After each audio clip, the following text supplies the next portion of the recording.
मैं इमरान अहमद खान नियाज़ी के दिल से हल्फ उठाता हूँ, बहैसियत वज़ीर आज़म पाकिस्तान अपने फ़राइज़ ईमानदारी से अंजाम दूंगा।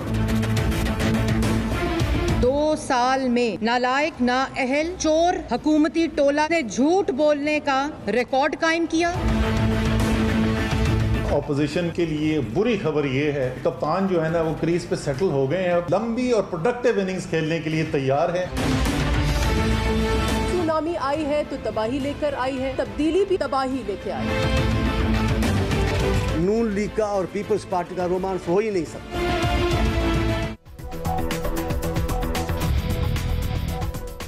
अस्सलाम वालेकुम, पाकिस्तान टुनाइट के साथ मैं हूं सैयद समर अब्बास। पाकिस्तान तहरीक इंसाफ की हुकूमत को 2 साल मुकम्मल हो गए हैं। इमरान खान साहब की 2 साल हुकूमत की कारकर्दगी कैसी रही, आज के प्रोग्राम में इसका जायज़ा लेंगे। और हुकूमत की बहुत सारी कामयाबियां भी हैं और नाकामियां भी हैं इन 2 साल टेन्योर के दौरान। तो आज के प्रोग्राम में नाजरीन हम जिस पैमाने में रख के परखेंगे वो 2 पैमाने हमने तय किए हैं, जिनमें रख के हम कामयाबियों और नाकामियों को तोलेंगे। जिनमें पहला पैमाना है इमरान खान साहब के अपने किए गए दावे और उनके जो अहदाफ थे, और दूसरा पैमाना जिस पे हम देखेंगे हुकूमत की कामयाबियों और नाकामियों को तोलेंगे रख के, वो होगा जो माजी की 2 हुकूमतें थी, पीपल्स पार्टी और मुस्लिम लीग नून की हुकूमतें, उनके मुकाबले में इमरान खान साहब की हुकूमत के पहले 2 साल कैसे रहे। और इसके साथ साथ नाज़रीन, जब हुकूमत की बात होती है तो हुकूमत के साथ साथ अपोजिशन का भी मुल्क के अंदर एक बड़ा अहम और कलीदी किरदार होता है। तो आज के प्रोग्राम में हम अपोजिशन के किरदार का भी जायजा लेंगे कि मुल्क की अपोजिशन क्या 2 साल के दौरान अपना आईनी किरदार मौसर अंदाज में अदा कर सकी है। हमारे साथ प्रोग्राम में शरीक गुफ्तगू हैं जनाब नदीम अफजल चंद साहब, वज़ीर आज़म के तर्जुमान हैं। उनके साथ तशरीफ़ फरमा है हसन मुर्तज़ा साहब, पाकिस्तान पीपल्स पार्टी पंजाब में पार्लिमानी लीडर हैं और सेक्रेटरी इत्तलात भी सुआई। और हमारे साथ मौजूद है प्रोग्राम में खुर्रम दस्तगीर खान साहब, पाकिस्तान मुस्लिम लीग नवाज़ के नायब सदर हैं और साबिक़ वफाकी वज़ीर भी हैं। बहुत शुक्रिया आप तीनों मेहमानों का आपने प्रोग्राम में ज्वाइन किया। सबसे पहले हम आज जिक्र करेंगे हुकूमत की कामयाबियों और नाकामियों की की तरफ जब हम आते हैं तो कामयाबियां पहले गिन लेते हैं। चंद साहब 2 साल हो गए, कामयाबियां भी हैं, नाकामियां भी। तो कामयाबियों का पहले जिक्र करते हैं नाजरीन। तो पहले 2 साल की जो तहरीक इंसाफ की हुकूमत है, इसमें जब कामयाबियों की बात की जाए तो इस हुकूमत पर कोई भी बड़ा करप्शन का स्कैंडल अभी तक सामने नहीं आया। चीनी की कीमतों में, दिग्गज चीज़ों की कीमतों में इजाफे वाला मामला अलग है। फिर बेमिसाल सिविल मिलिट्री ताल्लुकात देखने को मिले। काबीना के 90 से जायद इजलास हुए हैं, जो कि बहुत अच्छा एक रिकॉर्ड है। चीनी कमीशन रिपोर्ट खुद हुकूमत सामने लेकर आई, IPP रिपोर्ट सामने आई, लोगों को पता चला कि किस तरह से ये चीज़ें सारी होती हैं, मुआहदे हुए। फिर MOU दस्तखत हो चुका है IPPs के साथ, जो तकरीबन 600 अरब से ज़ायद का फ़ायदा होगा इससे। फिर कोरोना से मौसर अंदाज में हमारी हुकूमत निपटी है। पाकिस्तान आज काफ़ी हद तक कोरोना के मुकाबले में कामयाबी हासिल कर चुका है। फिर कश्मीर पर वज़ीर आज़म का एक सख्त मौक़िफ़ देखने को मिला। UN जनरल असम्बली में बड़े मौसर अंदाज में कश्मीर का मुकदमा वज़ीर आज़म ने उठाया। कश्मीर का मामला इंटरनेशनलाइज हुआ और हमसायों के साथ और सार्क मेंबरान को करीब लाने के हवाले से एक अहम इसमें पेशरफ्त हुई है कि आज काफ़ी हमसायों के साथ हम आगे बढ़ रहे हैं। बांग्लादेश के साथ ताल्लुकात, श्रीलंका के साथ ताल्लुकात, अफ़गानिस्तान के अंदर मुसालहती अमल, चीन और ईरान के साथ ताल्लुकात अच्छे। फिर FATF से मुतल्लिक अहम कानून साजी हुई और टैक्स वसूली जो है वो 4000 अरब तक पहुंची हमारी। और इसमें जो हदफ था हमारा वो 5200 था, लेकिन उस तक नहीं पहुंच सकते। 4000 अरब फिर भी एक अच्छा फिगर था जहां तक हम पहुंचे। पहली मरतबा तामीराती पैकेज दिया गया खान साहब की तरफ से, अनाउंस हुआ हुकूमत की तरफ से। फिर बरामदात में 5.8% का इजाफा इस हुकूमत के दौरान हुआ है 2 साल के अंदर। और फिर करंट अकाउंट खसारा जो है वो 20 अरब डॉलर से कम करके 3 अरब डॉलर पर लाना हुकूमत की यकीनी तौर पर एक बड़ी कामयाबी है। और इसके साथ साथ फिर यकसा निसाब पर इत्तेफाक राय होना, ये भी बड़ी कामयाबी। और CPEC मनसूबों में एक मरतबा फिर से तेज़ी देखने को मिली है, चूँकि थोड़ा सा काम स्लो हो गया था। फिर दिफा की बात की जाए तो 27 फरवरी को भारत को मुंह तोड़ जवाब दिया गया और ये कुछ सीधा कामयाबियाँ। एहसास इमरजेंसी कैश प्रोग्राम जो है 160 अरब रुपए इसमें तकसीम किए गए और किसी किस्म का कोई भी इसमें करप्शन का स्कैंडल इस मामले में भी सामने नहीं आया। अब जब नाजरीन जब बात होती है नाकामियों की तो उनका जायज़ा लेना भी साथ साथ बहुत ज़रूरी है कि जब हम नाकामियों की बात करते हैं नाजरीन तो इन 2 सालों में महंगाई पे हुकूमत काबू नहीं पा सकी। सबसे बड़ा मसला है महंगाई, जिसका हुकूमत को सामना है, आवाम को सामना है, बड़ी मुश्किल है। फिर चीनी की कीमत में तकरीबन 55 रुपये फ़ी किलो तक का इजाफा हो चुका है अब तक पिछले 2 साल के दौरान। आटे की कीमत में 12 रुपए से जायद का फी किलो इजाफा हो चुका है और इसके साथ साथ बिजली की कीमत औसतन इसमें देखा जाए तो 3 रुपए फी यूनिट इसमें इजाफा हुआ है पिछले 2 साल के दौरान। फिर दालों की कीमत में 38 रुपए से 100 रुपए फी किलो तक का इजाफा हुआ है, ये बहुत बड़ा इजाफा है। गैस की कीमत में 347% तक का इजाफा हो चुका है 2 साल के अंदर। पेट्रोल की कीमत में औसत 10.83 रुपए फी लीटर इजाफा हुआ है। और ये जो इश्यूज़ हैं, बेरोज़गारी बढ़ी है, महंगाई बढ़ी है, ये यकीनी तौर पे बड़ी नाकामियाँ गवर्नमेंट की, जिस पे आइंदा अगले 3 साल में इस्लाह करनी होगी। तो हसन मुर्तज़ा साहब, ये जो कामयाबियों की हमने बात की, 2 साल क्रेडिट देंगे आप हुकूमत को कि ये जो कामयाबियाँ, जो अचीवमेंट्स हैं, ये ठीक हैं और इस सिम्त में कम से कम बेहतर जा रहे हैं वो? बहुत शुक्रिया जी। देखें, जहाँ तक हुकूमत की कामयाबियों का ताल्लुक़ है, हुकूमत है वो अपनी तरफ से शायद कोशिश भी करती हो कि कामयाबियाँ समेटे और अपना उनका अच्छा नाम हो, अच्छा एक आने वाले इलेक्शन में वो अच्छी तरह जा सकें, इसमें तो कोई दो राय नहीं है। आज फराख दिली का मुजाहरा करना है, 2 साल हो गए ना, ज़रा कामयाबियाँ जो हैं उन्हें भी खुल के क्रेडिट देना है, जहाँ नाकामी है उसका भी खुल के एतराफ़ करना है गवर्नमेंट ने आज।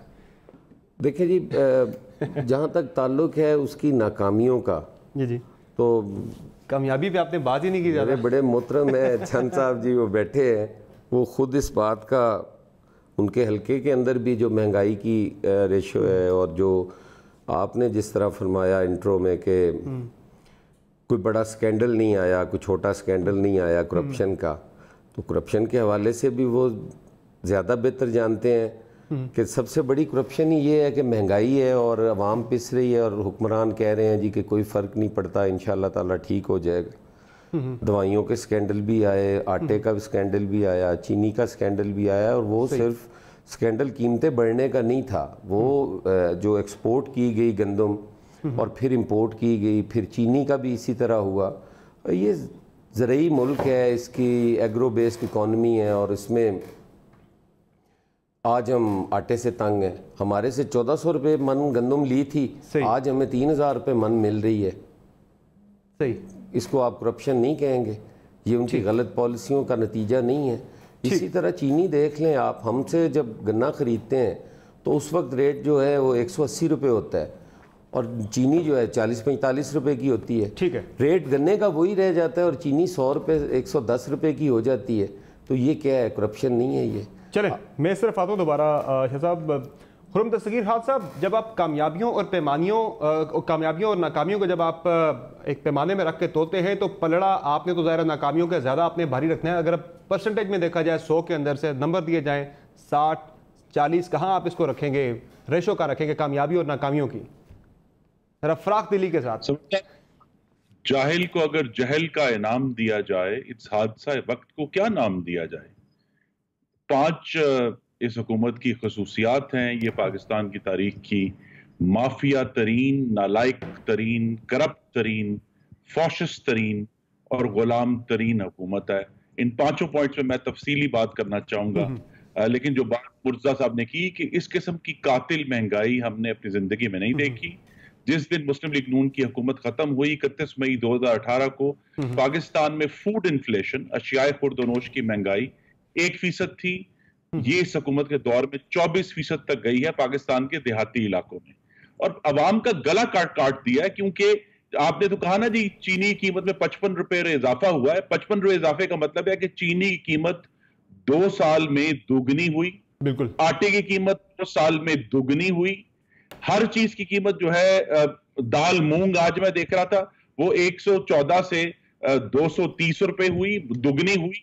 तो जो अवाम का जहां ताल्लुक है, वहां ये हुकूमत एक बहुत बड़ी नाकामी और कैटास्ट्रोफी, जिसे कहते हैं ना, इनहदाम हुआ है कि पाकिस्तान में पिछले इन 2 सालों में कम से कम 15 लाख लोग बेरोजगार हुए हैं। और ये जो सबसे भयानक फिक्र है वो ये है कि पाकिस्तान का जो गुर्बत का रेट है, जो ये हुकूमत छुपाती है, बताती नहीं है, इकोनॉमिक सर्वे में जाहिर नहीं करती, लेकिन वो 31% था जब मुस्लिम लीग नून ने हुकूमत छोड़ी थी। रफली 6 करोड़ लोग थे। अब एस्टिमेट्स हैं कि 45% हो चुका है, जिसका मतलब है कि इन 2 सालों में इस हुकूमत की कामयाबी, नाकामी, आप जो मर्जी कहें, 3 करोड़ पाकिस्तानी भूखे हैं, खते गुर्बत से नीचे चले गए हैं। आपने कहा एफबीआर ने 4000 टैक्स इकट्ठा किया, उन्होंने नहीं किया। एफबीआर अभी भी उतना टैक्स इकट्ठा नहीं कर पाया जितना मुस्लिम लीग नून ने अपने आखिरी साल में किया था। पाकिस्तान की जो जीडीपी है वो तकरीबन $60 बिलियन घट गई है। ये पाकिस्तान का लॉस हुआ। और जो हुकूमत की नाअहली है वो ये है कि ये रिकॉर्ड 13,000 अरब कर्जा ले चुके हैं। एक ईंट दिखाने को नहीं है कि इन्होंने कहां लगाया है। और उसके बाद ये है कि जो इनका गर्दिशी कर्जा था जिसमें बड़ा ये शोर डालते थे, ये इन्होंने ये कर्जा भी चीनी की तरह दोगुना किया है। लेकिन जो अहम बात है वो ये है कि ये जितने भी इश्यूज हैं, चीनी का, आटे का, दवाइयों का, पेट्रोल का, ये हुकूमत माफिया की सख्तकार है। और जब इन्वेस्टिगेशन होती है तो इन तमाम माफिया के खुरे वफाकी काबीना में से मिलते हैं। पाकिस्तान की सनत का जनाजा निकल दिया। पिछले साल 6% डाउन थी, इस साल 10% डाउन है और 1 मेगावाट बिजली पैदा ने की। तो यहाँ तो बड़ा सिंपल खुलासा है कि पाकिस्तान की कोई अच्छी चीज नजर नहीं आई आपको पिछले 2 साल के दौरान इस गवर्नमेंट के अंदर? खामियां तो आपने बहुत सारी गिन ली हैं। कुछ कामयाबियों का जिक्र भी हमने किया था इस प्रोग्राम के शुरू में, जिसमें हमने कहा कि खुद बराह रास्त गवर्नमेंट के ऊपर यानी इमरान खान साहब के कोई करप्शन का बराह रास्त स्कैंडल कोई नहीं आया। बाकी कीमतें बढ़ने का मामला बिल्कुल है। और अभी कैसे स्कैंडल नहीं आया? स्कैंडल कि जब वफाकी काबीना जो है तो मेगा करप्शन का स्कैंडल तो कोई नहीं आया ना। और कीमत पेशिया भुगत रहे हैं नहीं है। जी जी साहब, ऑडियो का थोड़ा इशू आ रहा है, दोबारा आपकी तरफ आते। सर, नाकामियां गिनते जा रहे हैं, पीपल्स पार्टी भी, नून लीग भी। कामयाबियों का जिक्र कुछ हमने भी किया था, लेकिन आपके लिए सबसे बड़ा चैलेंज जो है वो महंगाई है, वो बेरोज़गारी है। आपने जॉब्स देनी थी, खान साहब ने, बाहर से लोगों ने आकर यहाँ पे नौकरियाँ करनी थी, लेकिन मुल्क के अंदर जो लोग हैं वो बेरोज़गार हो रहे हैं। देखिए, सबसे बड़ा तो यकीनन सवर भाई मेरे दोस्त बता रहे हैं, नाकामियाँ उन्होंने बताई, लेकिन मैं समझता हूँ थिन मेजॉरिटी के साथ कोलिशन गवर्नमेंट के साथ 2 साल कामयाबी के साथ पूरा करना और किसी इदारे के साथ लड़ाई ना होना, ना अदलिया के साथ, ना इस्टेब्लिशमेंट के साथ, ना मीडिया के साथ। मीडिया के साथ रही है शुरू में, वो असद उमर साहब ने भी आज माना है इतराफ़ नहीं, मैं वो जो रही है वो भी उसको भी फिर देखे ना, हुकूमत ने बैठ के डिस्कस किया और एक आध बंदे की वजह से तो उसके ऊपर भी कहा कि कुछ हमारी गलती होगी, कुछ मीडिया की गलती होगी, दोनों तरफ से गलतियाँ होती हैं। तो ये एक बड़ी कामयाबी है, किसी के अपनी नाकामी दूसरे के ऊपर डाल देना कि हमें काम करने का मौका नहीं दिया जा रहा, या हमें ये किया जा रहा है, हमें ये किया जा रहा है, इस तरह का रोना धोना जिस तरह पहले होता रहा, नंबर 1। नंबर 2, दूसरी चीज़ यह है कि मेरे भाई ने एग्रो बेस इकानमी का जिक्र किया, इनका तल्लक भी देहाती इलाके से है, मेरा भी तल्लक है। अब इनसे पूछ लें, मुझे बड़े अच्छे आदमी हैं असद मुर्तज़ा, मेरे लिए बड़े काबिल एहतराम है, कि गन्ने की कीमत कभी नून लीग के दौर में पंजाब में कभी पूरी मिली थी किसी को? आज तक किसान को पहली दफ़ा पूरी मिली।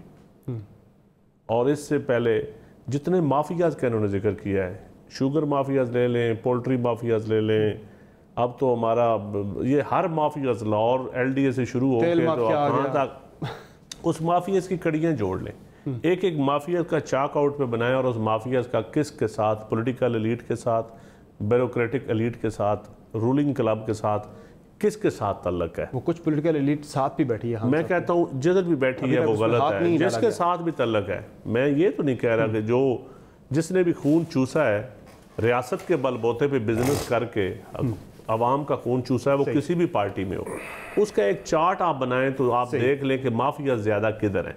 सही। और यकीनन माफियाज के पाकिस्तान में स्टेटस को माफियाज हर इदारे में मौजूद थे और आज भी शायद होंगे, और उनके साथ एक लड़ाई है। ये एक ट्रांजिशनल फेज में हम लड़ाई अभी मुकम्मल नहीं। माफिया के साथ लड़ाई में आप अपने आप को कहाँ रेट कर रहे हैं? कितनी कामयाबी आपको हासिल हुई? क्योंकि अभी तक मैं समझता हूँ 40% आप कह रहे हैं माफिया पे कामयाबी आपने हासिल कर ली माफिया के खिलाफ। और उसमें सबसे बड़ी रुकावट हमारी ब्यूरोक्रेसी का तर्ज हुक्मरानी है। हमारा जो कॉलोनियल माइंडसेट जो है ना, जो ब्रिटिश कर रही है माफिया को। नहीं, मैं और बात करता हूँ, ब्रिटिश जहाँ भी गए हैं ना, वो जो निज़ाम छोड़ के गए, उन्होंने कभी अपने मुल्क में ऐसे निज़ाम नहीं लागू किए जो हमारे यहाँ अभी भी ज़िलों में डिवीजनल लेवल पे, सूबाई लेवल पे वही वाइस राय वाले हमारे ब्यूरोक्रेसी का माइंड सेट है, और ये माइंड सेट चेंज करने पड़ेंगे, और ये अकेली पार्टी नहीं चेंज कर सकती। तो अपने रिफॉर्म्स का एक अलग आपने महकमा बनाया है। बात तो मुकम्मल करना, ये सिर्फ उस रिफॉर्म्स वाले का भी काम नहीं होगा, इसमें जुडिशरी का भी हमायत चाहिए, इसमें अपोजिशन पार्टीज़ की भी चाहिए, इसमें मीडिया की भी चाहिए। ठीक। और ये एक डिबेट करनी पड़ेगी कि क्या इस सिस्टम के साथ हम तरक्की दुनिया के साथ मुकाबला कर सकते हैं। मैं सच्ची बात मुझे तो ये समझ नहीं आ रही कि प्राइम मिनिस्टर कह रहे हैं कि हम माफिया को किसी किस्म का रिलीफ नहीं देंगे, अपोजिशन की बात भी करते कहते हैं ये एलीट हैं, ये एलीट हैं। तो आप भी कह रहे हैं कि एलीट में लोग बैठे हैं, माफियाज हैं, वो हर तरफ हैं। तो पहले तो गवर्नमेंट के अंदर बैठे जो है माफिया उन पे हाथ डालें, बहुत ज्यादा क्रेडिबिलिटी मिलती है ना। गवर्नमेंट के अंदर असरअंदाज तो नहीं हो रहे। वो क्रेडिबिलिटी क्यों नहीं हो रहे? कहाँ हो रहे हैं? IPPs के हो रहे हैं क्या? शुगर के अंदर हुए हैं क्या? किसी रिपोर्ट में नाम नहीं आया क्या लोगों? नहीं आए हुए, लेकिन असरअंदाज तो नहीं हुए। पब्लिक हुई, रिपोर्ट भेज दी गई इदारों को एक्शन के लिए, जुडिशरी के पास चले गई, कहाँ रुका काम? माफिया असरअंदाज तो वहां होते हैं जहां रोक दिया गया हो काम। सर अवाम को फायदा भी मिलना चाहिए ना। वो चीनी जो 55 रुपए से आपने शुरू की थी वो एग्रीकल्चर 110 पे चली गई है। एग्रीकल्चर में ऊपर फायदा होगा। चीनी के अलावा बहुत सारी चीजें सस्ती भी हुई हैं, बहुत सारी चीजें सस्ती भी हुई हैं। सब्जियां आज सस्ती हैं, फ्रूट आज सस्ते हैं। मक्की की कीमत किसान को तो ज्यादा मिले तो बेहतर है, लेकिन हमारी इंडस्ट्री को कम मक्की की कीमत मिले तो वो बेहतर है। और सबसे बात, एक भाई हसन भाई तस्दीक करें खुरम साहब की, इनके इलाके में एक नून लीग ने एक सोना ढूंढा था। सोना जी, क्या वो मिला था? वो सोने का खुरम तस्वीर को आप ही बता दें क्योंकि आपसे बेहतर कोई नहीं जानता आपके हल्के में। मेरी जमीन में से निकले, इनकी जमीन में से सोना नून लीग ने निकाला था। जमीन में ही है। नहीं, मैं तो सोने से पहले जिसकी अब कम से कम इस हुकूमत में सोना कोई नहीं निकल रहा है जरा। ये गैस निकल रही थी, वो गैस भी लेकिन बंदा भी वो बैठा हुआ है, अपोजिशन का बंदा है, इनका इलाका है। अब इनकी गवाही ले लें चिनियोट से कि जो आपने गुड गवर्नेंस का जो सोना ढूंढा था, जो आपकी माशाल्लाह एक विजनरी गवर्नमेंट थी, उस विजनरी गवर्नमेंट का चिनियोट के ऊपर किस्मत की बात होती है ना, नहीं निकला सोना। इस तरह आप भी गैस निकलना और बात है, निकलना ना निकला कहना निकल आया और इसका इफ्तिताह कराना और बात है। जी खुरम तस्वीर साहब, दवाइयां मुफ्त मिलती थी, ये सोना निकला था। दवाइयां कौन से हॉस्पिटल में मुफ्त मिलती थी? ये सब अस्पताल आपको अगर नजर नहीं आई तो मेरा जनाब अली आप, मेरा प्रॉब्लम नहीं है, पूरे पंजाब में लोगों को मिलते थे। या गुजरावाला में हमने इंश्योर किया कि यहाँ DHQ अस्पताल में हर मरीज को उसके टेस्ट, उसकी इंसुलिन, जच्चा बच्चा के केस, हर चीज मुफ्त होती थी। तो बात यह कि हमने तो सोना निकाला ना इसी हुकूमत से। यहाँ सवाल यह है कि वही हुकूमत पंजाब है जो एक ईंट तरक्की करने के काबिल नहीं है, जो लोगों को मुफ्त दवाइयां देने के काबिल नहीं है, टेस्ट देने के काबिल नहीं है, लोगों को तालीम देने के काबिल नहीं है, कोई इंफ्रास्ट्रक्चर बनाने के काबिल नहीं है। सिर्फ एक काम किया है, जो समर साहब ने कहा ना, बताएं क्या एक काम किया है? वो ये काम किया है कि जिस चीज को करप्शन की मां कहते थे इमरान खान साहब, इन्होंने अपने MNA और MPAs को 15-15 करोड़ रुपए के डेवलपमेंट फंड्स दिए हैं कि जी ठीक है, तो करप्शन की मां तो यहां वापस आ गई ना। और अभी समर साहब, इसका मैंने जिक्र नहीं किया, एक पूरी लिस्ट है जो फॉरेन पॉलिसी के ऊपर डिजास्टर हुआ है, कश्मीर के ऊपर डिजास्टर हुआ है, चाइना के साथ डिजास्टर हुआ है, सऊदी अरब और मलेशिया के साथ डिजास्टर हुआ है, जो नैब को इन्होंने इस्तेमाल किया है बतौर एक हथियार के ऑपोजिशन को कुचलने के लिए। और ये मैं नहीं कह रहा, ये सुप्रीम कोर्ट ऑफ पाकिस्तान कह रहा है। और ये फैशिज्म का जो रक्स है ये जारी है कि जी मीडिया फंदे में है, आवाज उठाने वाले कत्ल कर देते हैं, आइन पर ये हमलावर है सूबों के हकूक के ऊपर। और अभी जो आपने कहा कोरोना का जिक्र किया, ये आज मुशीर खजाना साहब ने फरमाया कि जी हमने तो 1240 अरब रुपए दिए। उन 1240 अरब रुपए में से जो 40 अरब रुपए थे सेक्टर को देने थे, उसका सिर्फ 1.2% रिलीज हुआ। ठीक है, बाकी रिलीज नहीं। हम तो ओवरऑल बात कर रहे हैं कि इंसानी जान, यानी कि जो लोग मुतासर होने का खतरा था, वायरस के फैलाव का खतरा था, ज्यादा कीमती जाने जाया होने का खतरा था, वो आदाद शुमार हमारी जो खदशा था उससे बहुत नीचे आ गए। जी गुलाम तरीन हुकूमत है कि ये IMF के साथ डील में मनी लॉन्ड्रिंग का जिक्र आ गया। फाटफ के मामले में इन्होंने 6 महीने ये मफलूज रहे। अब पैनिक में फाटफ से ज्यादा फाटफ के ये वफादार साबित हो रहे हैं। और देखिए ना, बड़ी बात की उन्होंने, वो साथ तो आपने भी ना सर सारे मामला पे बहरहाल देर से दिया या जो भी हुआ, लेकिन साड़ी नहीं देंगे, लेकिन अभिनंदन फौरन दे देंगे। कुलभूषण के लिए कानून नेशनल इलेक्शन प्लान पे कितने पे, मेरा सवाल है वजीर खारजा भी रहे काबिल, नेशनल इलेक्शन प्लान पे कितनों पे ये करके गए थे अमल दरामद और कितनों को हमें अमल करना पड़ा है? ट्रेड कितना हमारी एक्सपोर्ट ये छोड़ के गए थे, क्या उससे आज एक्सपोर्ट कम हुई है? ये इनसे पूछ रहे हैं। फॉरेन पॉलिसी का फॉरेन पॉलिसी का मुझे इनसे पूछ ले कि सार्क का बाइकाट छोड़ के गए थे आप, अफगानिस्तान के साथ जंग छोड़ के गए थे, ईरान के साथ आप जंग छोड़ के गए थे, आप क्या चीज बेहतर छोड़ गए थे जो हमने नहीं की? आप वो मुझे आज फॉरेन मिनिस्टर भी आप रहे, एज ए कॉमर्स मिनिस्टर भी आप रहे, मुझे आप 4-5 पॉइंट गिनते जो आपकी दोनों मिनिस्ट्रियों में या ओवरऑल गवर्नमेंट में जो आप बेहतर छोड़ के गए और हमने उसको खत्म किया। और थोड़ा सा मैं जरा नाजरीन के लिए ये रिकॉर्ड भी सामने रखता हूं, जब हमने कहा था मवाजना भी करेंगे पिछली हुकूमतों के साथ, तो हुर्रम दस्तगीर खान साहब आपकी हुकूमत जब आई थी तो आपको जो एक्सपोर्ट्स हैं वो मिली थी 25 पे, जब आप 26 बिलियन डॉलर 26 पे मिली थी, पीपल पार्टी के दौर से 26 बिलियन को मिली थी और ये छोड़ के गए 25 पे छोड़ के गए, नहीं 25 नहीं 25 पे छोड़ी थी, 21 के 23 पे छोड़ के 25 पे छोड़ी थी। अभी फॉरेन रेमिटेंस कितने मिले थे इनको? जी खुर्रम साहब, ये 2 साल गुजर गए हैं, ये वो फिगर नहीं बताएंगे आप, वो फिगर बताएं ना जो हम जो सवाल कर रहे हैं उसका जवाब दें, आज फिगर बता दें। आपने जवाब देना, हुकूमत आपकी है जनाब अली, आज आप अभी तक 2 साल में नहीं, अभी हुकूमत हमारी है लेकिन आपसे 40 सालों का भी तो हिसाब लेना है ना। 1985 से अभी तो कल ज़ियाउल हक की बरसी थी, परसों ज़ियाउल हक की बरसी के हिसाब से जितनी ज़ियाउल हक की उम्र आपको लगी है उसने अपनी उम्र भी आपको दी, आपकी अपनी उम्र भी थी, दोनों उम्र एक मिलिट्री डिक्टेटर की उम्र और फिर एक वोट की आज़ादी की उम्र, दोनों उम्रों का हिसाब आपने देना है। जब मेरे भाई को कुछ समझ नहीं आता तो और फिर फातिमा जनाब को भी गालियां आपने दी थी, वो तबके भी आप है, मेरे साथ आप इंटेलेक्चुअल डिबेट कर ले, वो डेमोक्रेसी की भी कर ले, जो आज आप डेमोक्रेट सारे बने फिरते हैं। उनका जवाब सुन ले जरा, वो ऑडियो का कुछ थोड़ा इशू भी आ रहा है। जी खुर्रम साहब, जो बुद्धूपन दिखाया फॉरेन पॉलिसी में, आपने उसका जवाब देना है। आपने कुलभूषण के लिए जो खुफिया कानून साजी की रहनुमाई दिया, आपने उसका जवाब देना है। हुकूमत आपकी 2 साल हो चुके हैं। लेकिन सर मवाजना की जब हम बात कर रहे हैं, मवाजना भी है ना, आपने एक्सपोर्ट्स कहाँ पकड़ी कहाँ छोड़ी, इन्होंने जब 24 से ली जाके 24.9 पे छोड़ दिया, 5.8% का इजाफा हो गया कोविड के बावजूद। क्रेडिट देंगे थोड़ा सा यहाँ पे? नहीं, छोड़ के गए थे, ये तो नंबर आ गए हैं ना जी, जो 24.8 बिलियन को हम छोड़कर गए थे, अभी तक ये 2 सालों में 24.8 बिलियन ये अचीव नहीं कर पाए। अभी भी इनकी दूसरे साल 40% डिवैल्यू करने के बावजूद इनकी एक्सपोर्ट्स कम है। और ये तो इनको बताना पड़ेगा ना जी कि $60 अरब पाकिस्तान की मुआशत घट गई है। हमें शोर डालते थे कि जी कर्जा कर्जा कर्जा, जो 13,000 अरब का कर्जा सिर्फ 2 सालों में लिया है और पाकिस्तान में तरक्की की एक ईंट नहीं लगी कि वाहिद काजी दयामीर बादशाह वहां वजीर आजम की फट्टी पे लिखा था जायजा तामीराती काम, इसलिए कि हम शुरू करवा गए थे। हम 126 बिलियन से वो उसकी जमीन खरीद के चले गए थे, हम 12,000 मेगावाट बिजली लगाकर चले गए थे। आज मैंने देखा इन्होंने कोई 250 सफे का डॉक्यूमेंट इशू किया, उसमें हिम्मत नहीं हुई क्योंकि 1 मेगावाट नई बिजली पैदा नहीं की। जो हमारी छोड़ी हुई बिजली थी वही चल रही है, चाहे वो नीलम झेलम हो, चाहे वो 12,000 मेगावाट के जलते हो। और अभी भी ये अभी जिसकी फोटो दिखा रहे हैं, अभी ये तो साहिवाल वाले कोल प्लांट की फोटो दिखाएं, उसका जो एग्रीकल्चर आपने या वो साहिवाल डिवीजन जो आपने पोल्यूशन तबाह की, कायदे आजम सोलर पार्क के आप कितनी कैपेसिटी थी, नीलम जेलम कितने पे लगा था, और सॉरी नंदीपुर पे कितने पैसे ज्यादा लगे और उसकी कैपेसिटी क्या थी, उसके जवाब दे दें आप। कि आज आटा 70 रुपए किलो क्यों है और चीनी आपकी वजह से कि आपने इस मुल्क में एक दाना गंदम कभी बीज पैदा नहीं किया 40 सालों में।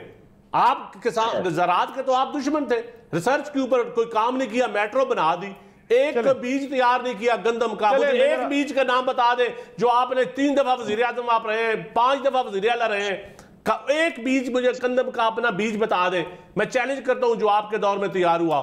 मुल्क को अनाज, आज जो मुल्क में अनाज की कमी है इसका जिम्मेदार आप लोग, आप वो दुकानदार तबका ताजर जो हुक्मरान बन गया। सर आपने 2 साल में क्या किया है कुछ आप छोड़े, 2 साल इनका हिसाब तो लेने दे। हमने कम से कम रिसर्च आप 2 साल 5 साल बाद आप देखेंगे कि गंदम के ऊपर जिस तरह ये छोड़ गए थे, गंदम जब पीपल पार्टी की हुकूमत मिली थी ये क्राइसिस छोड़ के गए थे, इंपोर्ट होती थी उस वक्त।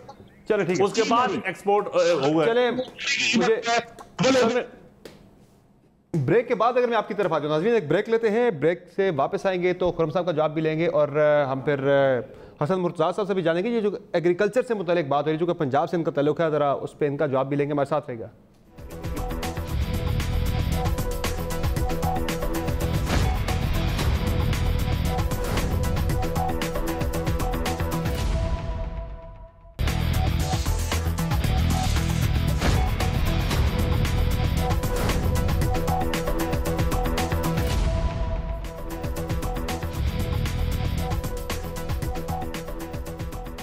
वेलकम बैक टू शो नाज़रीन। हुकूमत की 2 साल कारकर्दगी को अपोजिशन नाकामी से ताबीर कर रही है, मुकम्मल नाकामी के साथ, जबकि हुकूमत का यह कहना है कि इसमें बहुत सारा किरदार पिछली हुकूमतों का भी है जिसकी वजह से आज ये मसाइल दरपेश है। लेकिन अब दीगर इशूज़ भी, हम अगले 3 साल की भी जब हम बात करते हैं तो बहुत सारे मामलात हैं जो असरअंदाज हो सकते हैं अगले 3 साल की गवर्नेंस पे। वो है फैसला साजी। फैसला साजी के हवाले से इस हुकूमत में काफ़ी ज़्यादा तजब्ज़ब की सी कैफियत है, कन्फ्यूजन की कैफियत है। इमरान खान साहब की 2 साल की हुकूमत की जब हम फैसला साजी का जायज़ा लेते हैं तो सबसे बड़ा एक जो हमें नजर आता है फैसला साजी पे, वज़ीर आला पंजाब उस्मान बुज़दार के इंतखाब पर अभी तक खान साहब तो डटे हुए, लेकिन पूरी PTI एक तरफ है, खान साहब एक तरफ है, वो फैसला नहीं कर पा रहे, चेंज करना है नहीं करना। GITC का मामला है, उस पर भी कभी ऑर्डिनेंस आ जाता है, फिर अदालत चले जाते हैं, फिर वहाँ से मामला होता है। PTV फीस का मामला अभी तक कुछ डिसाइड नहीं कर पा रहे। नवाज शरीफ को बाहर भेजने का मामला, उस पर भी पहले काबीना दे देती इजाज़त, फिर बाद में कहा जाता है कि नहीं भेजेंगे। PIA की जाली डिग्री का मामला, उससे इस तरह से जाकर बयान किया गया पार्लियामेंट के अंदर कि पूरी दुनिया में आज PIA पे पाबंदियाँ लग रही हैं। अद्वियात की कीमतों में 2 बार गलत फैसले हुए। मफादात से टकराव, इस पर खान साहब ने बहुत ज़्यादा बात की थी। आज काबीना के अंदर लोग बैठे मफादात के टकराव वाले। पेशावर मेट्रो पर खान साहब ने गलती का एतराफ़ कर लिया। आज मुल्क में जो एहतसाब हो रहा है उस पर सियासी इंजीनियरिंग का तासुर मिलता है, चूँकि खुद हुकूमती वज़रा आके बात करते हैं, खान साहब आके बात करते हैं नैब की बात, तो उस पर पेशगोइयाँ भी की जाती हैं। कराची के हवाले से बरवक्त फैसले लेने में काफ़ी ज़्यादा ताख़ीर हुई है। कभी कराची फतह करने की बातें हुई, कभी गवर्नर राज लगाने की बातें हुई, कभी वहाँ पे फॉरवर्ड ब्लॉक बनाने की बातें हुई सिंध के अंदर, लेकिन अब जाके बड़ी देर से फैसला हुआ कि मिलजुल के काम किया जाए। फिर बलदियाती हुकूमतों की तारीफ तो खान साहब बहुत करते रहे, लेकिन पंजाब के अंदर बलदियाती सेटअप बिल्कुल सिरे से ही ख़त्म कर दिया। तो जनाब हसन मुर्तज़ा साहब, ये फैसला साजी में भी हमें बहुत सारे इशूज़ नज़र आते हैं। ये अगर ठीक नहीं किए जाते तो ये 5 साल आपको फिर पूरे होते नज़र आ रहे हैं। देखिए जी, 5 साल पूरे होना तो हर जमहूरी हुकूमत का हक है, चाहे वो हमें 1000 तहफ़्फ़ुज़ात हों बिल्कुल इस हुकूमत पे कि ये सिलेक्टेड है या लाई गई है, जो भी है हुकूमत है, उसे 5 साल पूरे करने चाहिए अपना टाइम। लेकिन जहाँ तक ताल्लुक़ है अवाम की हालत का, वो इतनी रोज़ बरोज़ इतनी ख़राब होती जा रही है कि लोग रोटी से तंग हैं, लोग इलाज से तंग हैं, तालीम के लिए लोग जो है वो मारे मारे फिर रहे हैं। तालीम इतनी महंगी हो गई है कि आम आदमी के बस का रोग नहीं रहा कि वो बच्चे को पढ़ा सके। और जैसे आपने कहा कि उस्मान बुज़दार साहब वाला फ़ैसला, मैं समझता हूँ अगर सारे फ़ैसले उनके इसी तरह बेहतर मान लिए जाएँ जिस तरह उन्होंने अच्छा और बेहतर फ़ैसला बुज़दार साहब वाला किया है, तो मैं समझता हूँ कि फिर हमारी जो मुआशी हालत है ना कभी वो बेहतर हो सकती है, ना कोई तालीमी हवाले से हम आगे निकल सकते हैं, और ना ही कोई हेल्थ के हवाले से। जी यानी ये जैसे पहले 2 साल अगले 3 साल फिर ऐसे ही चलता रहेगा काम, आइंदा अब हो भी कुछ नहीं सकता, नहीं होगी, अब हालात नहीं बदल सकता जी। हम इस वहाँ पे पहुँच चुके हैं जहाँ से हम वापसी हमारी मुमकिन नहीं है। महंगाई आप देख लें, कतन कम नहीं कर सकते, अगर 2 साल में नहीं हुई तो बाकी 3 सालों में भी ये नहीं हो सकती। आप ज़राअत का हाल देख लें, जैसे अभी चंद साहब ने कहा कि नून लीग ने आज तक कभी जो इजनास के रेट्स हैं वो ठीक नहीं किए या बढ़ाए नहीं हैं, तो इसमें कोई शक नहीं है नून लीग ने नहीं किया।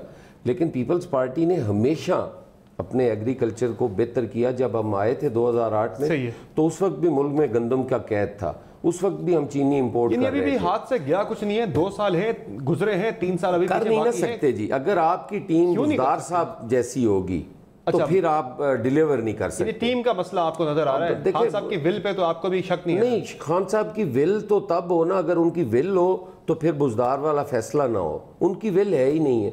वो खुद जो है वो अब चंद साहब के होते हुए मैं उन्हें कहूँ कि वो नायल हैं तो मुनासिब नहीं है, वो कह लेंगे दूसरे। ये लफ्ज़ अच्छा नहीं, और ठीक है अगर ये लफ्ज़ ठीक नहीं, ठीक है कोई बेहतर लफ्ज़ कर लेते हैं। चंद साहब, ये चीज़ें आपको ठीक करनी पड़ेंगी। ज़रा 2 साल गुजरे, 3 बाकी हैं। अगले 3 साल खान साहब कहते हैं बड़े इंपॉर्टेंट हैं। ज़रा 3 साल बाद इंतखाबात आने, वहाँ जाके देखा जाएगा चीज़ें। आपकी फैसला साजी में बहुत ज़्यादा प्रॉब्लम आ रही है, कभी कन्फ्यूजन बहुत नज़र आती है। आज फैसला लेते हैं, कल फिर यू टर्न आ जाता है, उस पर पॉलिसी बदल जाती है फ़ौरन से। समर भाई, 2 चीज़ें हैं। जब थिन मेजॉरिटी हो ना पार्लिमानी निज़ाम में, तो बहुत सारे फैसले हैं जो आपको बड़े सोच समझ के कोलिशन पार्टनर्स के साथ मुशावरत के बात करने पड़ते हैं।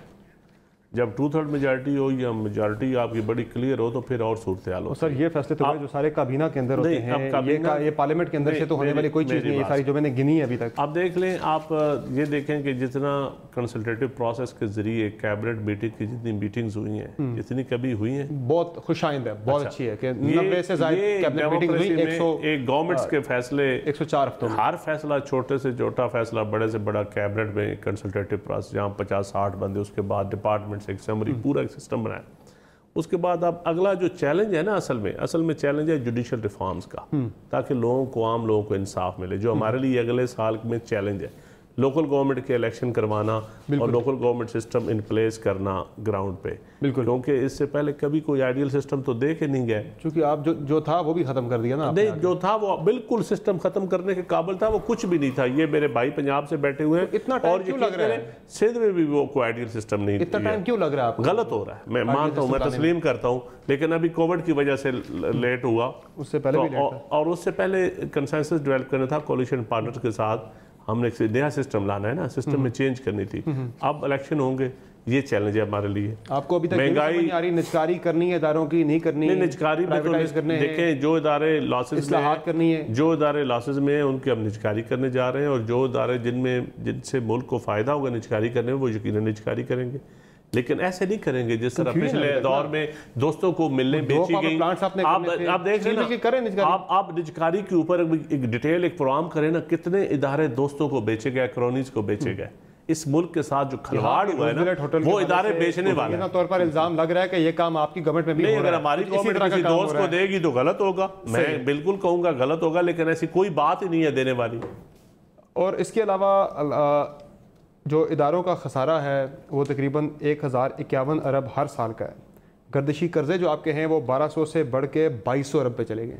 देखिए, इदारों का खसारा जो है ना, ये कर्जा आप 10,500 अरब का और सर्कुलर डेट भी हमें विरासत में मिला, और जो पावर सेक्टर में जो रिफॉर्म्स होनी चाहिए थी, जिसकी वजह से सर्कुलर डेट आया था, सुई गैस में या बिजली में, वो रिफॉर्म्स अब 2 सालों में ऐसा ऐसा मुसरफ जा रहे हैं। आप 2 साल में आपने नैब, एहतसाब आपका सबसे बड़ा नारा था, नंबर 1 नारा था एहतसाब। 2 साल में आपने नैब के वाले से कौन सी रिफॉर्म्स की हैं? कहाँ जहाँ आपने नैब को एम्पावर किया?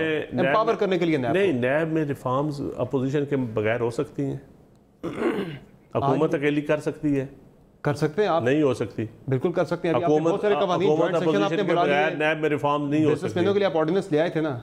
देखिए, ऑर्डिनेंस तो एक परमानेंट हल नहीं है, बिल का मसला है सर, परमानेंट हल नहीं है। रिफॉर्म्स परमानेंट हल जाएंगे, वो थ्रू पार्लियामेंट होगी, थ्रू कंसेंसस होगी, पॉलिटिकल पार्टी। सेनेट के इंतखाबात का वेट कर रहे हैं मार्च 2021 का, कि जब आपके पास सेनेट में मेजोरिटी आ जाएगी, फिर जाके लेके आएंगे। गैस ठीक हो सकता है? नहीं, गैस नहीं, ये तो मैं एक नहीं, ये आपका गैस ठीक हो सकता है, इसमें लॉजिक है। फिर और भी चीजें सर, पीटीवी था, बीबीसी बनना था, वो बीबीसी नहीं बन सका, पता नहीं क्या वजह उसकी। एहतसाब में अभी तक नाकामी। जो नहीं बन सका हम तस्लीम करेंगे, जो नहीं बन सका हम तस्लीम करेंगे। मेगा करप्शन केसेस में रिकवरी 1 रुपए के बराबर भी नहीं है। उसके अलावा कोई बड़ी सजा आप नहीं दिलवा सके, नैब को मौसर नहीं बना सके। पेशावर बीआरटी पे स्टे है, अभी तक बीआरटी चल रही है। आप इस तरह सजाएं दिलवाना चाहते हैं जस्टिस क्यूम को फोन करके पिछले बार में तो नहीं, आप सजा आपके अपने सजा सिस्टम ने दिलवानी है, हमने नहीं दिलवानी है। हमने तो प्रोसिक्यूशन प्रोवाइड करनी है, मजबूत प्रोसिक्यूशन प्रोवाइड करनी है। प्रोसिक्यूशन में, इन्वेस्टिगेशन में, जुडिशियल सिस्टम में रिफॉर्म्स मैंने पहले आपको कहा कि बड़ी दरकार है, और यही अब हमारी इस 3रे साल में प्रायोरिटी नंबर 1 है। लोकल गवर्नमेंट और ये प्रोसिक्यूशन, इन्वेस्टिगेशन एंड जुडिशियल, ये रिफॉर्म्स दरकार है, और ये इकोनॉमी बहुत बड़ा। कब तक हो जाएंगी ये? इस 3रे साल में इंशाल्लाह। 3रे साल में हो जाएंगी। ये रिफॉर्म्स का साल होगा, इसका मतलब ये रिफॉर्म्स का साल होगा। जी, खुर्रम दस्तगीर खान साहब, बहुत सारी कोताहियां भी गिनी गई। अब बात कर रहे हैं चंद साहब कि 3रा साल जो है ये रिफॉर्म्स का साल होगा, ये इस्लाहात का साल होगा। जुडिशियल रिफॉर्म्स की जाएंगी, नैब के कानून को बेहतर किया जाएगा, दीगर इसमें इस्लाहात बड़े पैमाने पर होंगी। लोकल गवर्नमेंट के हवाले से कह रहे हैं कि हम इस साल बेहतरी लेके आएंगे और निज़ाम लेके आएंगे, इन प्लेस करेंगे एक अच्छा निजाम, पहले वाला नहीं जो आप ले गए। एक तो रिफॉर्म का मतलब इस हुकूमत के लिए कीमतें बढ़ाना है। आपने खुद कहा 347% गैस की कीमतें बढ़ी हैं, लेकिन खसारा बढ़ता ही जा रहा है। बिजली की कीमतें बढ़ी हैं, खसारा बढ़ता ही जा रहा है। तो इनकी ज़हन में सिर्फ रिफॉर्म का मतलब यह है कि कीमतें बढ़ा दो, अवाम का गला काट दो, और फिर उसको रखो कि ये रिफॉर्म हो रहा है। जुडिशियल रिफॉर्म इन्होंने अभी तक ये किया है कि इन्होंने जस्टिस फाइज ईसा के ऊपर एक इंतहाई लव और एक असॉल्ट किया जुडिशियल इंडिपेंडेंस के ऊपर, वो रेफरेंस फाइल करके, जिसका फिर उन्होंने अदलिया की तरफ से एक जवाब भी आया है। और दूसरा ये कि आपने फैसला साजी की बात की है। देखिए, इमरान खान साहब की जो फॉरेन पॉलिसी में इस किस्म की ब्लंडर्स हैं कि इंसान लिस्ट गिनते गिनते भी परेशान हो जाता है। ईरान तशरीफ ले गए तो कहा मुझे मालूम है कि ईरान में पाकिस्तान की से दरअंदाजी होती है और दहशतगर्दी होती है। मैंने तो नहीं कहा था न्यूयॉर्क टाइम्स को कि मोदी की गवर्नमेंट जीत जाएगी तो कश्मीर का मसला हल हो जाएगा। मोदी ने जीतकर कश्मीर पर कब्जा कर लिया। मैंने तो न्यूयॉर्क टाइम्स को नहीं कहा था कि पाकिस्तान आर्मी ने ये मिलिटेंट्स क्रिएट किए, या जब काउंसिल ऑन फॉरेन रिलेशंस में तशरीफ ले गए सितंबर में, वहां जाकर कहा कि जी ISI and Pakistan army created this militants. ये मैंने तो नहीं कहा था। फिर जब सिख कन्वेंशन हुआ पिछले साल सितंबर में तो कह दिया जी कि no first choose, Pakistan no first choose नहीं करेगा। और ये इस हद तक कहा कि आईएसपीआर को उसी दिन इसको आके करेक्ट करना, अपने वजीर आजम को करेक्ट करना पड़ा कि नो फर्स्ट चूज पाकिस्तान की पॉलिसी नहीं है। तो ये एक दफा का मामला नहीं है, ये बार बार फाश गलतियां करते हैं। अल जजीरा को इंटरव्यू देते हैं तो कहते हैं जी मैं हिंदुस्तान को इन्वाइट करता हूं कि उनकी एजेंसियां आके इन्वेस्टिगेट कर लें। भाई ये तरीकेकार नहीं है कि आप बार बार इस तरह की गलतियां करें फिर कहें जी हमसे तो गलती हो गई, हम पहली दफा आए हैं। तो इशू ये है कि जो अभी रिसेंटली सऊदी अरब के साथ जो तमाशा किया है इस हुकूमत ने, इससे पहले हमने दिसंबर में भी देखा था तमाशा कि जी कॉन्फ्रेंस में जा रहे हैं, नहीं जा रहे हैं, फिर सऊदी अरब जा रहे हैं, फिर वापस आ रहे हैं। और वो मुल्क जो 73 साल से पाकिस्तान की इमदाद कर रहा है, पाकिस्तान के तरीन एलाइज में से है, उसके साथ आपने इतना मिसमैनेज किया है कि वो आप अपने डेट्स कॉल कर लें, वो आपको कहेंगे कि हम आपको तेल की फैसिलिटी तो सर होप कोई नजर आती है पाकिस्तान की फॉरेन। और आखिरी बात, इन्होंने कोशिश की रीओरिएंट करें, अमेरिका की तरफ दोबारा जाएं इस गवर्नमेंट के शुरू में, वहां नाकामी हुई है। और उस वक्त इन्होंने अमेरिका कुछ करने के लिए सीपैक को तकरीबन बंद कर दिया। अब जबकि वहां से भी मार पड़ी है तो अब अचानक सीपैक तो काम तेज हो गया सर, वेस्टर्न रूट भी बंद रहा जिसे आपने नजरअंदाज किया था। इधर से उधर जाने वाली पॉलिसी है सबर साहब, वो पाकिस्तान के लिए तबाहकुन साबित हुई है, क्योंकि ना तुर्की हमसे खुश है, ना सऊदी अरब हमसे खुश है, ना हमसे ईरान खुश है, ना हमसे जो है वो अमेरिका खुश है, ना हमसे चाइना खुश है। तो जब आपने सबको एनॉय कर लिया है और फिर आप कहते हैं जी हमारी फॉरेन पॉलिसी बहुत अच्छी है, तो कश्मीर के ऊपर जिस किस्म का मफलूज सफारतकारी के सिवाय एक तकरीर के, जिस तकरीर ने भी, तो सर क्या होना चाहिए था? आज आप होते तो क्या मुख्तलिफ कर लेते इस हुकूमत से? एक लफ्ज कश्मीर के हक में सर आज आपकी हुकूमत होती, लेने में नाकाम रही है पिछले साल। सर आज आपकी हुकूमत होती, फैसला साजी में बहुत बड़ा क्राइसिस है। आज आपकी हुकूमत होती, आप मौजूदा हुकूमत से कश्मीर के मामले पे क्या मुख्तलिफ कर लेते? जी मुख्तलिफ ये था कि मोहतरम वजीर खारजा जो है वो बजाय कि कुश्तियां करे इस्लामाबाद में, उनको एक साल में पूरी दुनिया में से जो है ना गुजर जाना चाहिए था। बजाय ये कि वो मुल्तान के दौरे करते, उनको मॉस्को में और ब्रसल्स में और वॉशिंगटन में और साओ पाउलो में और दुनिया के मुख्तलिफ कैपिटल में नजर आना चाहिए था। सारी डिप्लोमेसी जो है वो सिर्फ हेडलाइन से और खबरों से होती है, ठीक है, वाइट डिप्लोमेसी होती है, ठीक है, एम मुकर्रर किया जाता है। अच्छा जी अगले साल हमने यूएन ह्यूमन राइट्स कमीशन में से कश्मीर के हक में करारदाद लेनी है, उसके लिए आप एफर्ट करते, आप हमें कहते ऑपोजिशन से कि आप भी हमारी हेल्प करें, जो हम कर सकते वो भी करते, आप ये एम रखते। चलिए आपका जवाब आ गया। काउंसिल से बाकायदा एक करारदाद हासिल करनी है, बजाय ये कि वो क्लोज डोर मीटिंग में any other item on the agenda के ऊपर कश्मीर को डिस्कस। आपका सर जवाब आ गया, हमारी लिमिटेशंस हैं वो सबको मालूम है। तकरीर करके जो जज्बाती तकरीर थी जिसने सऊदी अरब को नाराज किया, चले आपका सर कश्मीर का मसला हल कर लिया, आपका इस पे जवाब आ गया सर। तो मजीद बिगड़ गया है और पहली दफा कश्मीरी जो है मुकम्मल तौर पर पाकिस्तान से मायूस। चले मुझे एक ब्रेक लेनी है, लेकिन ब्रेक पे जाने से पहले आपने थोड़ा जिक्र किया शाह महमूद कुरैशी साहब की इस्लामाबाद में कुश्ती का, तो मेरी उनसे कुछ देर पहले बात हुई है, वो कह रहे बिल्कुल मुकम्मल तौर पर ये बेबुनियाद खबर है कि उनका आजम खान साहब के साथ, प्रिंसिपल सेक्रेटरी के साथ किसी किस्म का कोई भी तनाज़ा या झड़प नहीं हुई। ये बेबुनियाद खबर है, ये बिल्कुल झूठ है, ये मन घड़त खबर है। वो कह रहे डिनाई करें, ऐसा कुछ भी नहीं है, जो चल रहा है कुछ जगहों पे रिपोर्ट हुई है ये चीज़, तो शाह साहब ने बिल्कुल इसे कैटेगोरिकली डिनाई कर दिया कि ऐसी कोई खबर नहीं है। बहरहाल एक ब्रेक लेते हैं मुख्तसर, और ब्रेक से वापस आकर नाजरीन हम गवर्नमेंट की बात तो हो गई, चले इससे अपोजिशन कहती है 2 साल मुकम्मल नाकामियाँ ही नाकामियाँ थी, तो अपोजिशन का किरदार भी 2 साल के अंदर जो रहा उसका जायजा लेंगे एक ब्रेक के बाद आके, क्या मुल्क की अपोजिशन अपना आइनी किरदार मुअस्सर और भरपूर अंदाज में निभा सकी है। बात होगी ब्रेक के बाद, हमारे साथ रहिए।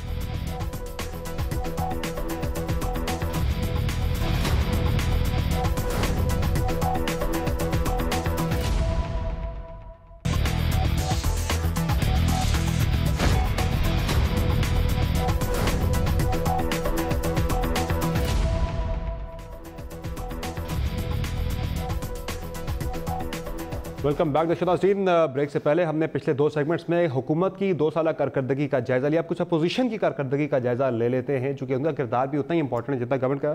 और अपोजिशन की अगर हम बात करें नाजरीन, तो जब शुरू से ही इलेक्शन के बाद धांधली के इल्ज़ाम लगे, तो इलेक्शन कमीशन के बाहर एहतजाज का मामला हो, वज़ीर-ए-आज़म के इंतखाब का मामला हो, सदर मुमलिकत का इलेक्शन हो, या फिर चेयरमैन सेनेट के खिलाफ तहरीक अदम एतमाद हो, मौलाना फजल रहमान साहब का धरना हो, या दोबारा से APC का निकाल हो, 9 मौक़े ऐसे हैं कि जहाँ पर मुत्तहिदा अपोजिशन हमें गैर मुत्तहिद दिखाई दी, कमज़ोर दिखाई दी, आपस में तकसीम दिखाई दी, एक दूसरे पर शक का इजहार करती नज़र आई, जिसकी वजह से यह हुकूमत मज़ीद मजबूत हुई। और यही वजह है कि आज हुकूमती वज़रा ये कह रहे हैं कि खान साहब क्रीज पे सेट हो चुके हैं। असद उमर साहब ने क्या बात की, ज़रा सुन लें। ऑपोजिशन के हमारे दोस्त हैं, उनके लिए बुरी खबर ये है कि कप्तान जो है ना वो क्रीज पे सेटल हो गए हैं अब, और अब लंबी और प्रोडक्टिव इनिंग्स खेलने के लिए तैयार है। कुल इमरान खान जो है वो दूसरों को साथ लेकर चलने के लिए NRO देने के लिए तैयार नहीं है, और ना इंशाअल्लाह ताला कभी होंगे। जज साहब, ये लंबी इनिंग से क्या मुराद है? कोई 10 साल की प्लानिंग तो नहीं हो रही कि 3 साल ये हैं और 5 साल अगले भी हैं? देखिए, जब मुकम्मल रिफॉर्म्स करने का दिल हो तो फिर अगला टर्नओवर भी 3 साल बाद आने वाला है। हर बंदे का हक है अपनी पार्टी को अगले इलेक्शन के लिए अच्छे तरीके से तैयार करना। तो मतलब यही है कि 50 तो होगी ना, 5 साल पूरे किया तो 50, 10 साल की तरफ जाते हैं तो ये सेंचुरी हो जाएगी ना। नहीं, अभी 20 पे नॉट आउट खेल रहे हैं। नहीं, 2028 की बात, 23 से 28 सेंचुरी की बात कर रहे हैं आप कि कप्तान सेंचुरी करना चाह रहे हैं। देखें, लेकिन इदारे इंशाल्लाह मजबूत होंगे, डेमोक्रेसी मजबूत होगी। अपोजिशन ने आपको मजीद मजबूत किया है 2 साल के अंदर अपनी तकसीम की वजह से। अपोजिशन तो अपने केसेस में, अपोजिशन का नेशनल एजेंडा तो है कोई नहीं। अपोजिशन तो अपने केसेस में अपने केसेस के ही है। पार्लियामेंट की हिकमत अमली भी हो सकती है कि पार्लियामेंट केसेस में उलझा के रखें। हमारी हिकमत अमली नहीं, अपने इनके मसाइल हैं। हमारी हिकमत अमली इतनी नहीं, हमने इनको ये केसेस हमने नहीं बनाए। कितने केसेस PTI ने बनाए? काम तेज ज़राअत के दौरे हुकूमत ने हुआ है। पीपल पार्टी पे जितने केसेस बने, नून लीग के दौर में बने, नैब जितना काम तेज नैब मौजूदा सेटअप जो बनाया गया है, ये पिछले दौर में नून लीग के दौर का बना हुआ है। तो अब PTI के तो अभी नए केस तो कोई भी बना नहीं। अब अभी शहबाज शरीफ साहब पे और जो अभी TT का वो जो शुगर मिल वाले केस है, ये पहले केस है जो FIA में फर्स्ट टाइम सही। तो बाकी मैं समझता हूँ मंतकी इंजाम तक पहुँचा लेंगे इन केसेस को। देखिए जी, केसेस मंतकी इंजाम तक पहुँचने चाहिए, वरना ये पॉलिटिकल माहौल हमेशा ये एक्सप्लॉयटेशन भी रहेगी, गंदा माहौल भी बना रहेगा, तानेबाजी भी होती रहेगी। केसेस को मंतकी इंजाम तक पहुँचना चाहिए और अदल होना चाहिए। ठीक है हसन मुर्तज़ा साहब, जब हम अपोजिशन की बात करते हैं तो आप में डिवीजन बहुत रही है, जिसकी वजह से आप गवर्नमेंट को टफ टाइम नहीं दे सके। आज असद उमर साहब कह रहे हैं कि खान साहब क्रीज पे सेट हो गए।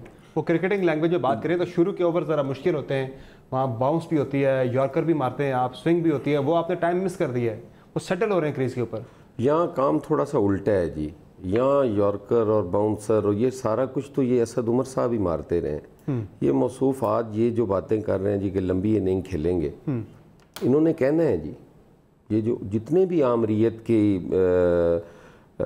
ये तो खैर, लेकिन सर वो मामला ये है कि वो आपकी अपनी कमजोरियां हैं तो वो बात कर रहे हैं। जनरल ज़ियाउल हक के जो जानशीन हैं जी, वो यही कहेंगे कि लंबी इनिंग्स खेलेंगे और वो सेट हो चुके हैं। आपकी कमजोरियों को ताइयों को सामने रखते हुए बात कर रहे हैं ना। वो कह रहे हैं अपोजिशन कमजोर है, उन्हें थ्रेट कोई नहीं है आपसे। अपोजिशन जो है वो मुख्तलिफ नज़रियात की जमातें हैं, वो उनमें इख्तलाफ राय भी होगा। हदफ तो एक है ना सर, हदफ हमारा बिल्कुल एक है, इसमें कोई शक नहीं है। लेकिन हमारे रास्ते तो जो हैं वो जुदा जुदा हैं ना। हमने कहीं मिलना भी है, मंजिल एक है, हमने कहीं से होते हुए जाना है, उन्होंने कहीं से होते हुए जाना है। ये चीज़ें जो हैं ये इसी तरह चलनी है। इसमें हमारे इख्तलाफात भी होंगे, फिर हम इकट्ठे भी होंगे, लेकिन हम इकट्ठे हैं। रास्ते पे भी इख्तलाफ है। चंद साहब ने एक बात कही कि इनका कोई नेशनल एजेंडा नहीं है। तो मैं समझता हूँ कि नेशनल एजेंडा हमारे अलावा, अपोजिशन के अलावा और पीपल्स पार्टी के लिए अलावा ख़ास करके किसी का है ही नहीं है। आज पीपल्स पार्टी है जो 18th अमेंडमेंट को डिफेंड कर रही है और जेलें भुगत रही है।